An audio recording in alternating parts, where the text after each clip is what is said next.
Hello, we are the Zon Group, and this is our mini presentation too. Our ultimate goal for our project is the creation of different models of ellipsoid cells undergoing electroporation through the use of COMSOL. The different models we are developing are prototypes, with each prototype building upon the previous one in terms of scope and functionality. Though in vitro experiments are important to further our knowledge about the electroporation of cells, simulation software is an essential first step in the design process. Using simulations allows researchers to waste less time, resources, and money on live cells, as simulations offer greater flexibility without draining resources. A large number and variety of experimental designs can be studied using them. These experiments can also be modified heavily to very specific situations, as it is possible to easily change various components and aspects of the design without having to rebuild experimental prototypes. Creating these models of cells undergoing electroporation will further research working on the electroporation of live cells by allowing scientists to observe the physical properties of electroporated cells with ease, saving precious time and money for development of their electroporation systems.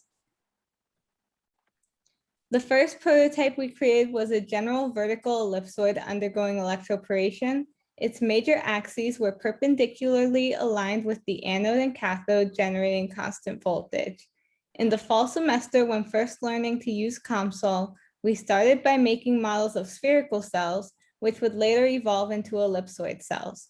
To observe a pattern, we chose as a design specification to make all our models have the same volume as our original cell, which was about 524 micrometers cubed.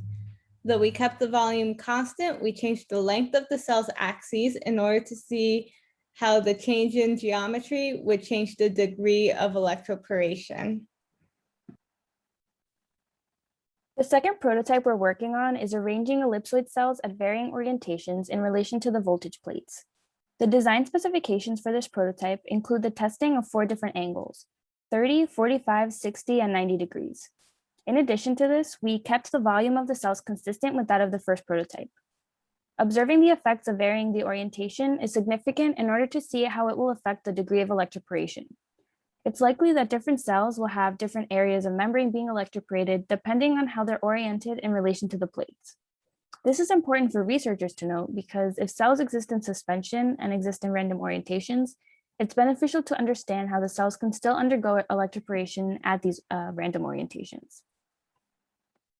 A successful prototype will allow us to determine the relationship between the orientation of the cell with respect to the electric field and the area of electroporated membrane. We can determine success through a couple of different ways. By obtaining analytical graphs through MATLAB of the transmembrane voltage of an ellipsoid cell before and after undergoing electroporation, we can validate the accuracy of our experimental models. We have previously confirmed analytical results with our preliminary spherical cell model and will soon confirm results for our ellipsoid cell model. For validating the success of rotated cells, we can analyze the transmembrane voltage graphs of a cell at 45 degrees with the superposition of a cell at 0 and 90 degrees. We expect that the 2 graphs match in order to determine success of our experimental rotated model of prototype 2. We also extract area of electroporated membrane using COMSOL. By obtaining this data, we can find a pattern in how effective electroporation can be based on different geometries and orientations of ellipsoid cells. In order to do this, this may give an idea as to how viable the cells are after electroporation, and it will allow us to determine the success of electroporation in terms of orientations in which greater or less electroporation occurs. So for our first prototype, we've been able to extract points of voltage data and use that to graph the transmembrane voltage of multiple cell geometries, both before and after electroporation has occurred. So on the top half of the slide, an example of 2 TMV graphs from a vertical cell can be seen, the left one being before electroporation and the right one after electroporation. And for this specific example, its geometry included its A and B axes being equal to 4 micrometers, while its C axis was equal to 7.813 micrometers. And these types of TMV plots were also generated for cells varying different geometries while maintaining a constant volume. And by doing this, it allows one to analyze how the cell shape or elongation may impact both the TMV and the electroporated surface area when these such cells are seen in the real life environment.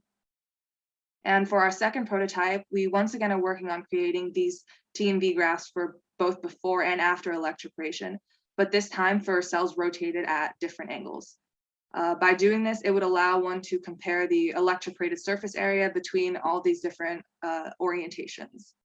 All these three plots on the lower half of the slide were from cells with the same geometry as the top two, but when being rotated at different angles, as one can see, they all vary. This can be an important analysis for cells that are subjected to electroporation under a flow, since turbulence or movement of a fluid may cause cell rotation when these cells are separate. And by determining if certain configurations may be more or less advantageous, the end user may be better informed on how to design their experiment. The current trajectory of our project will be the completion of prototype 2. Once this is done, we'll be able to work on prototype 3, which will be the addition of multiple cells into the model environment. Our main focus on prototype 3 is how multiple cells impact the electric field within the environment, and then how that impacts the transmembrane voltage of each individual cell. We can integrate our previous prototypes into prototype 3 by altering the orientation and shape of these multiple cells, and we can then compare the data of prototype 3 with the previous data of prototypes 1 and 2. In later years, project complexity can be increased by integrating other computational models. A pore formation model could be added to more accurately represent the physical processes of electroporation. However, this would require learning complex code and creating very big algorithms that we currently don't have the time for. Thank you. That was our presentation.